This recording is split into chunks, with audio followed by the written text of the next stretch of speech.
Well, what a day for the markets. We are seeing a massive wave of optimism sweeping across the globe. And the reason for all this excitement? A major breakthrough in trade talks between the US and China. It seems like investors everywhere got the same memo. It's time to buy. Let's dive in and see what's really going on. So, here's our game plan to unpack this rally. First, we're going to look at the trade deal itself, the spark that lit this fire. Then, we'll follow the money and see how stocks, currencies, and even bonds are reacting. After that, we'll try to put a number on this bullish mood before we look ahead and ask what could possibly derail this thing. All right, let's get right to it. What's the why behind this huge market move? Well, it all comes down to some incredibly positive news coming out of those US-China trade negotiations. This quote right here, this is the one that changed the game.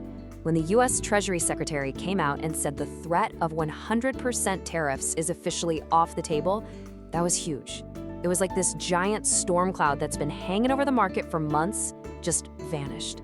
It was the green light investors were waiting for. And look, this isn't just talk. We're talking about real, concrete progress here.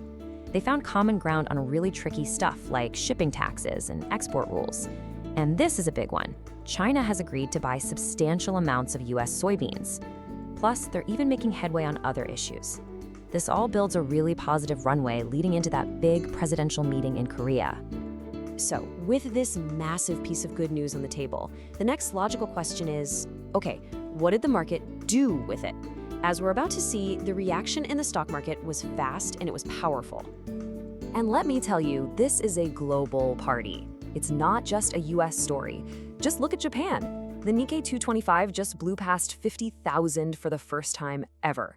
That is a truly historic milestone, and it just goes to show how strong this risk-on feeling is as it sweeps across Asia. And you know that positive energy is absolutely rolling right into the US session. We can see it in the futures, which are basically our sneak peek at the day ahead. Everything is solidly in the green. But check out the tech-heavy NASDAQ leading the pack, up over 1.3%. That tells us there's broad confidence out there and a real appetite for growth. Okay, so stocks are flying high. But that's only part of the picture, right? To really get the full story, we have to see how this risk-on mood is rippling out into other big markets, like currencies and bonds.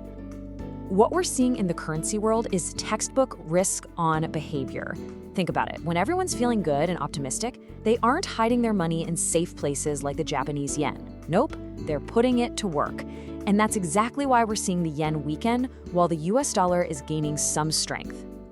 And here's the proof in the numbers. The dollar-yen exchange rate is sitting right around 152.75. All we really need to know is that a higher number there means a weaker yen. It's a perfect snapshot of that move away from safety. And guess what? The bond market is singing the exact same tune. Bonds, especially US Treasuries, are like the ultimate safe haven asset. So when people are getting excited about stocks and chasing higher returns, what do? They sell their bonds to free up that cash. Now, when everyone sells bonds, the prices go down, and the yields, which is the return you get, go up. That's precisely why we're seeing the benchmark 10-year Treasury yield climb up to 4.04%, its highest in a week. So currencies and bonds, they're both screaming the same thing. Risk is on. So we can feel the optimism, we can see it in the charts, but can we actually put a number on it? You bet. Let's pull up a couple of tools that help us take the market's emotional temperature.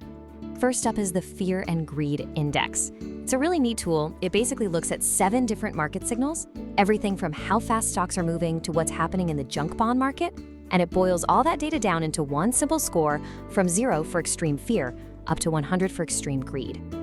So the big question, where are we sitting today? Well, no surprise here. The needle is pegged way over in extreme greed. This really confirms it. This isn't just a hunch. The data shows the bullish feeling is widespread and measurable.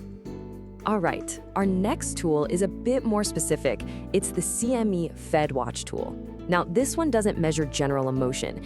Instead, it uses the real money being traded in the futures market to calculate the odds of what the Federal Reserve is going to do with interest rates. And wow, this is another huge piece of the puzzle. The market is basically saying it's a 98% sure thing that the Fed is going to cut interest rates this week. That's an enormous expectation. The idea of cheaper money coming down the pipeline is like pouring rocket fuel on this already roaring fire. So we have this perfect storm of positivity, right? We've got trade deal optimism, and the market is convinced a Fed rate cut is coming. But as we all know, markets can turn on a dime. So what could possibly throw a wrench in the works? Let's take a look at what's on deck for the rest of the week. And man, this week is just getting started. It is absolutely stacked. We've got important data on US durable goods and manufacturing coming out today. Then, we have not one, but two major central bank decisions from the US Fed and the Bank of Japan. And of course, the grand finale, that highly anticipated meeting between the presidents. So it all boils down to this, doesn't it? The market has priced in a tremendous amount of good news. It's basically expecting perfection. A trade truce, a rate cut, everything going just right. The real tension for the rest of this week is simply, can reality possibly live up to all this hype? It's going to be fascinating to watch. Thanks for watching. Don't forget to like and subscribe.